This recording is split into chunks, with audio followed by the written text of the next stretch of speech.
to come out and defeat Arkansas State because, I pointed out several times during the week that we had never beaten Arkansas State. They were 5-0 against us. And I think that was the challenge. I told them on Monday that you have to envision winning to go out and do it. You can't do it. You can't flip a switch on Friday night or Saturday morning. And I don't know if that message got across to them, but I do know one thing. We got our first victory over Arkansas State. And without really going into really the detail, because I haven't looked, but what a display from us offensively tonight. For the offense to go out and do the things that they did, both running the football and throwing the football was very, very impressive. It's a tribute to our coaching staff, Coach Bragg Lynn and every one of those guys, Jimmy Smith, Trent McKnight, Josh Stepp, our GAs, Michael Lambros and Jay Guillermo, all those guys that put in the effort and go out and deliver. But those players went out and did a phenomenal job in executing, and I wish you all could kind of have the view that I have when you see those guys come or take the field or leave the field, because they are always very, very confident in what they're doing. And I see that in practice, and it carries over to our to our play on the field during game day. But yeah, we've got to shore up some things defensively. We struggled at times. They have a great receiver at number 7. I'll just go ahead and tell you. He was going to get his touches. We knew that. I mean, we certainly knew that. But we didn't feel like he was going to be as dynamic as he was tonight. And we gave him, when I say we gave him a lot of that, we were just in some bad positions. I mean, you can't turn a player like that loose and let him run free. But they found a way, and we found a way to continue and keep our heads up and be very, very strong-minded, where a lot of teams, when you get beat on a coverage or something like that, a lot of individuals, they'll get down on themselves, but to continue to fight and to pull out the win was extraordinary for our football team. And I told those guys in that locker room, it takes a team to win. It doesn't take an offense, it doesn't take just a defense or the special teams. It takes a team to win. So as we certainly know where our weaknesses are and our strengths, so we've got to continue to develop those and get them better for the upcoming game against Coastal Carolina. Point out the things that we feel like is necessary to make them successful. We've got to do a good job, not only as players, but as coaches in coaching those guys and making sure their eyes are in the right spots and things of that nature. So it's a group effort. I mean, it is a group effort. But what a phenomenal win. I mean, on homecoming, I don't know, Allison. I mean, I always ask, hey, has this ever been done before? Have we ever won a homecoming game? We have? Okay, I don't know. I don't know. But I do know it feels really good, because I thought Arkansas State was a very good football team. They put up a lot of numbers and offensively, and they had some guys beat up defensively, but I really thought Coach Anderson and his staff do a phenomenal job and with their football program, and it feels good to sit here and have beaten them. Questions? Hey, Coach, let's talk about Dan Ellington in particular. It seems like early on in the game, you gave him some short, easy passes to get him in a rhythm, and then the offense just took off from there. We don't really give him those. We give him options. So he takes the easiest option, and that's the great thing with our football, with our offensive football. He gets to choose, and maybe we've got soft coverage on a corner or whatever, but he gets to really dictate. We don't run, well, we do run some triple option football, but we have a triple option system where he has a lot he can do. He can run, he can hand it, he can throw it. So that's him making those decisions. And that's a credit to him, because he knows he can deliver those throws early in the game, settle himself down, and then ready to go. Congratulations, Coach. Thank you very much, sir. Yes, sir. Yes, sir. That defensive end, William Bradley King, he leads the conference in sacks. What was your plan to slow him down? He didn't get to you guys that much today. What was your plan to slow him down? Same protection we always call. Same runs we always call. We didn't do anything different. we felt like there was gonna be an issue.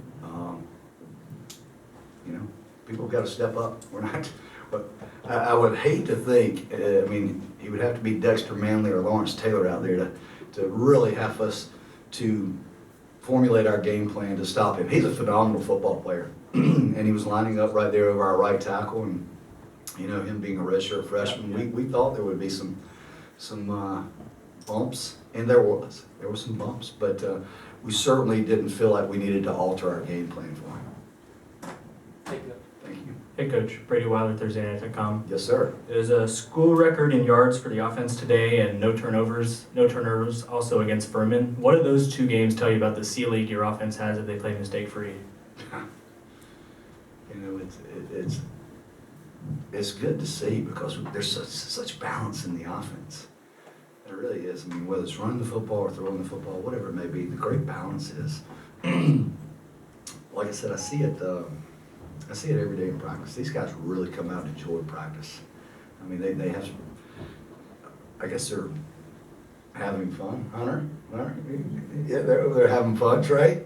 But they have fun at practice. And, you know, the ceiling, I mean, when you enjoy something, and I mean, you truly love it, and like they love to go out there and run the inside zone or whatever it may be, that's something special. We get to see that every day in practice. But we have an opportunity to do some things offensively. We really do. And it's good to see. But we've got great leadership. The guy sitting over there, those two guys sitting over there, can't say enough about it. Obviously with the school record in yards today and 3 different running backs in the end zone, what have you seen out of the running back position developing from preseason to the Tennessee game through to now? You know, I thought a year ago when we saw all the backs that we had available, I knew we were, I thought it was the strongest position on the team, to tell you the truth. 4 or 5 backs that can go in there and deliver the way they do. It certainly went through last fall a little bit, had some bumps with some freshmen that got injured, got a little homesick, you know, but came back strong over the summer, really strong during fall camp, and they just are exactly who they think they are, who I think they are. Very, very special individuals that are very unselfish. It's hard to be a running back in this day and age and not be selfish. These guys don't say a word. They just, next guy up, hey, next touchdown. Trey makes that run. What was that? How long was that run, Trey? I don't know.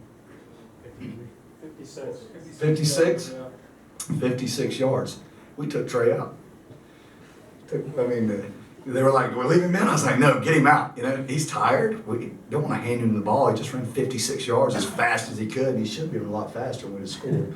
But, you know, that's his fault he didn't get in. But we had to get another back in there. Did he come off and complain and, oh, I want my touchdown, I can't believe it? No. And then he's the first person over there celebrating. You know, that's awesome to see. Coach, coming off that heartbreaking loss at Texas State, talk about just how much this win meant to you guys, especially in conference play going forward. Well, I really do appreciate you bringing up Texas State. Thank you very much. You know, it's like I said, I pointed out to us we'd never beaten Arkansas State. I mean, that was my thing. You want to go get some attention in this league? Go knock off that guy that you've never touched before. And like I told them to start thinking about winning on Monday. And then they should do that each and every week. But I really made a point to think about beating them starting Monday in practice. Coach, other than winning, what was the strategy going into this game tonight? Winning? I don't quite understand your question. What was the game plan? Well, you know, the game plan every week is offensively control the game, running the football, have a balanced attack if you can, take what they give you offensively. And we certainly did that this week, containing their big-time receivers. We thought we had to do that because we knew they could score pretty quickly, and you saw that there in the second quarter. I mean, there was 2 drives, and the next thing I know was it scored 14 points. So it was trying to control the big-time plays for them. Thank you. Yes.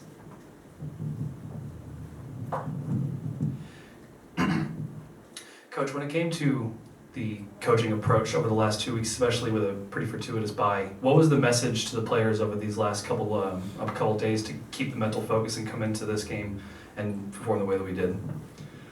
Well, I think as a head football coach, you have to set the attitude each and every week. And it has to reset.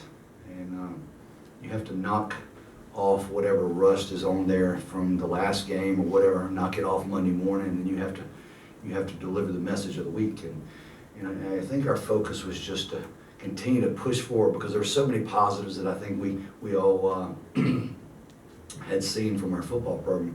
If we would just play here, play there, that we were sitting right where we needed to be. So it was just I guess to refocus and continue to fight because we felt like we had an opportunity to be successful. And tonight you saw it. Any answer, Coach? You talk about where, Trey runs 56 yards and he has no problem when you sub in a new guy. And just, do you feel like the camaraderie that this team has is part of the culture that you brought here? I think,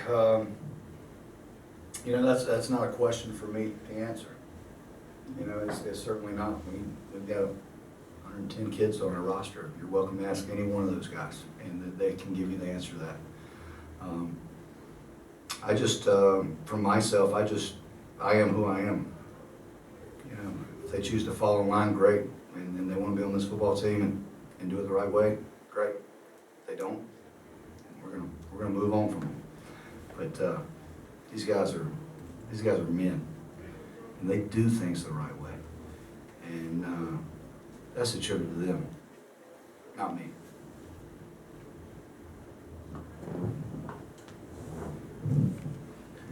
Coach, early in the fourth quarter, you guys saw your lead go to 3 points, and you guys showed a lot of heart and were able to finish the game off. So what was your message to the team when you guys only led by 3 points? You saw your lead go from 21 to 3 points. Well, my message was probably angry, a lot of anger, but no, I thought let's find us a good formation offensively, and let's run this ball. Let's take it. We knew we had to control them because I thought if we gave the ball back to them too quickly, they could possibly come down and score. Go out there and do the things necessary. We there in that last possession where we scored. We did a lot of what I call looking to get into the right play. So we would set the formation, and then we would analyze the defense and signal to Dan, and he would get us in the right play. And these guys would just go execute exactly what we called, and they did it to perfection. So it was just go out and do what you do. Thank you. Any other, Coach? Coach, after the Furman game, you gave a lot of credit to the fans, and the energy in the game really seemed to translate to success on the field. Do you think that the fans showing out and the energy that was put into this game affected your performance on the field as well? If you want me to be truly honest, the Furman game, we had electricity. Tonight, I don't know if there was the same concentration, the same energy level from our fans. I feed off the fans. That may be wrong as a head coach, but I look to see who's engaged and and I noticed, I look down there at times and I look behind us at times, and we need support. We need third downs. We need people up off their feet. We need people, getting into the ball game. And at times that happened this evening, and at times it didn't. And I call it like I see it. But the way these guys have been practicing and performing, I would have hoped they would have packed this stadium on homecoming, funneled in that crowd at kickoff, and be chomping at the bit to raise a lot of hell during that game. And I hope we can continue to grow it like that. I hope that they feel us, and maybe we have to do a better job getting on campus. I don't know what we have to do. Maybe I have to go out there as the head coach and get them out of the parking lots or whatever not. But our team works extremely hard, and we've got great pride in our university, and we've got great pride in our fans. And I want to have the day where I can walk out of here and I can say, hey, the crowd was the difference. The crowd was the difference. The third down noise where they couldn't hear. I envision seeing that one day. So we weren't there tonight, but we're working to get there. Thank you. Thanks, Coach. Thanks, Coach.